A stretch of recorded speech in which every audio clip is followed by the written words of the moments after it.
கர்த்தருடைய பரிசுத்த நாமத்துக்கு மேம்பட்டதாக வெளிச்சத்தின் பாதைக்கு உங்கள் அன்பு அழைக்கும் நாளில் கூட பெருமை என்றைக்கு நம்முடைய உள்ளத்தில் நுழைகிறதோ, நுழைவதற்கு நாம் என்று அனுமதிக்கிறோமோ அன்றைக்கு பிரியமானவருடைய நம்முடைய கிருபை, நம்ம உள்ளத்தில் இருக்கின்ற கிருபை வெளியேறி நம்முடைய உள்ளம் அங்கு வெறுமையாகி விடுகிறது என்பதை வேதம் தெளிவாக பதிவு செய்திருக்கிறது. அதை நாம் நன்றாக புரிந்து கொள்ள வேண்டும். வருகின்ற நாட்களில் பெருமையை குறித்து நாம் சிந்திக்க போகின்றோம். இப்படித்தான் ஒரு போதகர் ஒரு இளமையான ஒரு ஊழியரை பிரசங்கம் பண்ணுவதற்கு அழைப்பு கொடுக்குறாரு. அதை கேட்ட உடனே அந்த வாலிபருக்கு ரொம்ப சந்தோஷம். இவ்வளோ பேர் பிரசங்கிக்க இருக்கும்போது நம்மளை மதித்து நம்மளை பிரசங்கம் பண்ண கூப்பிட்றாருன்னு சொல்லிட்டு அவருடைய உள்ளத்தில் ஒரு பெருமிதம் வந்து விட்டது. பிரசங்கம் பண்ணுற நாளும் வந்துச்சு. பிரசங்க பீடத்திற்கு அவர் ஏறுவதற்கு முன்பாக சிலரிடம் கையை குலுக்கி விட்டு அப்படி உற்சாகமாக பிரசங்க பீடம் ஏறுறாரு. பிரசங்க பீடம் ஏறின உடனே எதிரில் இருக்கிற ஜனங்கள்லாம் பார்க்குறாரு. பார்த்த உடனே இன்னும் அவருக்கு கொஞ்சம் பெருமிதம். ஆஹா, இவ்வளோ பேர் இருக்கிறாங்களே அப்படி என்று அவர் பிரசங்கத்தை ஆரம்பித்தார். ஆரம்பிக்கும் போது எதிரில் இருக்கின்ற மக்களெல்லாம் பார்க்க பிரியமானவர்களே, அவருக்குள்ளே இருந்த பெருமையாகப்பட்டது கடைசியில் என்ன நடக்குதுன்னு சொன்னால், ஒரு 5 நிமிஷம் கூட இருக்காது, கடைசியில் கொண்டு வந்த குறிப்பை அவர் மறந்து விடுகிறார். அது மாத்திரமல்ல, அந்த குறிப்பை தாண்டி வேறு ஒரு குறிப்புக்கு போய்விடுகிறார். அது மாத்திரமல்ல, என்ன பேச வேண்டும் என்பதை விட்டுவிட்டு எதையோ பேச ஆரம்பிக்கிறாரு. கடைசியில் பிரியமானவர்களே, கொண்டு வந்த பிரசங்கத்தையும் குறிப்பையும் தொடர முடியாதபடி பிதற்றி, உளறி, குழப்பி, கலக்கி, முடிவில் என்ன நடந்ததுன்னா வெக்கத்தோடு நாணி கூனி குறுகி சில நிமிடங்களுக்கு முன்பாகவே பிரசங்கத்தை முடித்துவிட்டு தன்னுடைய இடத்துல வந்து அமர்ந்தார் என்று பார்க்கிறோம். இப்போ முடிவில் கடைசியில் அழைத்து பேச வச்சார் பாருங்க. அந்த போதகர் வந்து சொல்கிறாரு, தம்பி, நீ வந்தது போல போயிருந்தால் நீ போனது போல வந்திருப்பாய் என்று கூறினார். என்ன பதில் சொல்கிறீங்க? புரியலையே எங்களுக்கு அப்படி என்று கேட்கலாம்.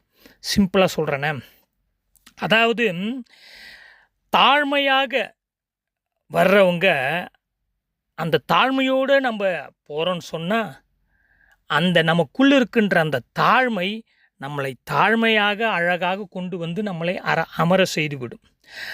ஆனால் நாம் போகும்பொழுது பெருமையில் போகிறதுனால கடைசியில் அந்த பெருமை நம்மளை நிலைக்குலைய வைத்து விடுகிறது.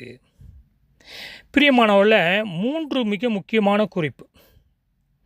அதாவது நான் எதை பேச வேண்டும், யாருக்கு முன்பாக நான் பேசுகிறேன், எதற்காக நான் பேசுகிறேன்.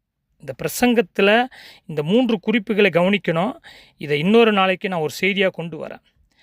அப்போ இந்த போதகர் சொல்கிறாரு, நீ வந்தது போல போயிருந்தால் நீ போனது போல வந்திருப்பாயே அப்படி என்று. ஆம் பிரியமானவர்களே, என்றைக்கு பெருமை நம்முடைய உள்ளத்தில் அது வளர ஆரம்பிக்கிறதோ நம்மால் கிறிஸ்துவுக்கு முன்பாக தொடர முடியாது. கிறிஸ்துவே நமக்கு எதிர்த்து நின்று விடுவார்.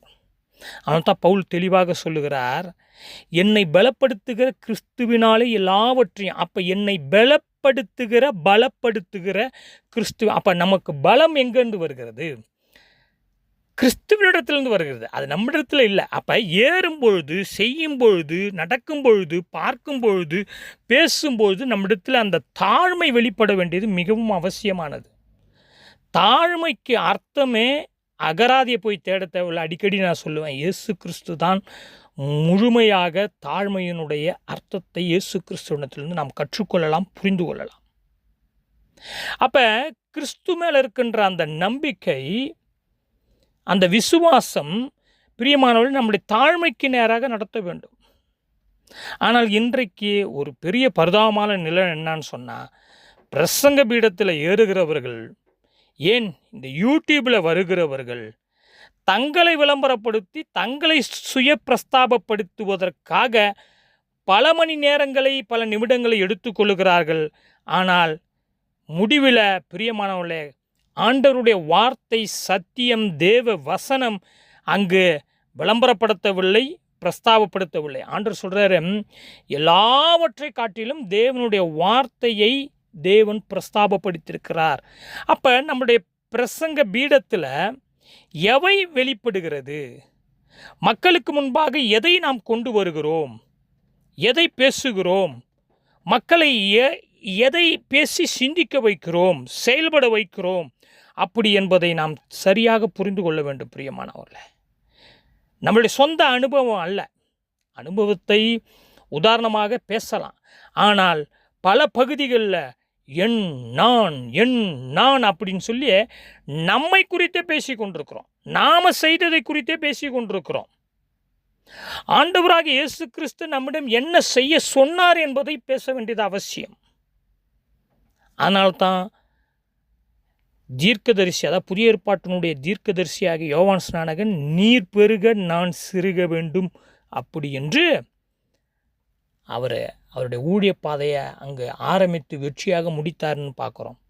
எனவே நீங்கள் நானும் நன்றாக புரிந்து கொள்ள வேண்டும்.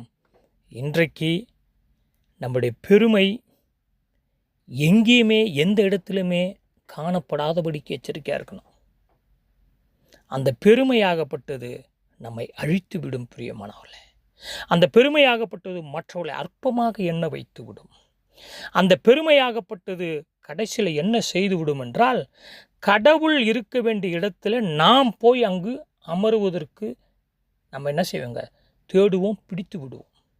எனவே வருகின்ற நாட்களில் பெருமை குறித்தும் தாழ்மை குறித்தும் பல உதாரணங்களோடு நாம் சிந்திக்க போகிறோம். கர்த்தர் உங்களுக்கும் எனக்கும் கிருபை செய்யணும். ஆண்டவரே, என் உள்ளத்தில் பெருமை நுழையாதபடி, எந்த இடத்திலும் பெருமைக்கு, சுயத்துக்கும் சுய விளம்பரத்திற்கும், என்னை பிரஸ்தாபப்படுத்துவதற்கும், போதகராக இருந்தாலும் சரி, பிரசங்கியாராக இருந்தாலும் சரி, சுவிசேஷகராக இருந்தாலும் சரி, ஏன்னா இன்றைக்கு எந்த பிளாட்ஃபார்மில் சமூக வலைத்தளங்களில் நாம் எடுத்தாலும் 99% எதையோ அங்கு என்ன பண்ணிக்கிறாங்க, பேசி கொண்டிருக்கிறாங்க.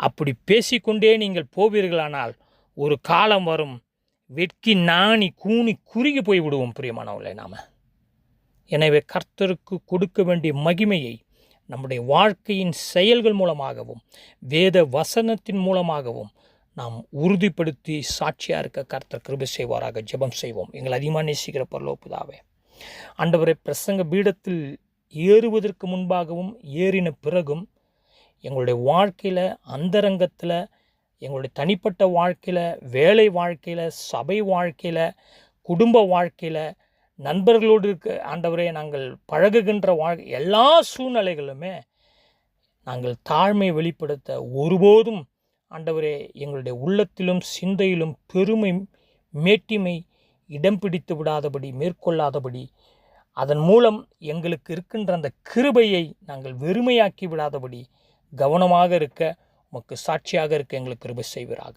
எங்களுடைய சொல்லிலும் செயலிலும் சிந்தனையிலும் நீர் மாத்திரமே உயர்ந்திருக்க கிருபை செய்வீராக. இயேசு கிறிஸ்துவின் மூலம் தாழ்மையோடு ஜெபங்க நல்ல பிதாவே, ஆமென்.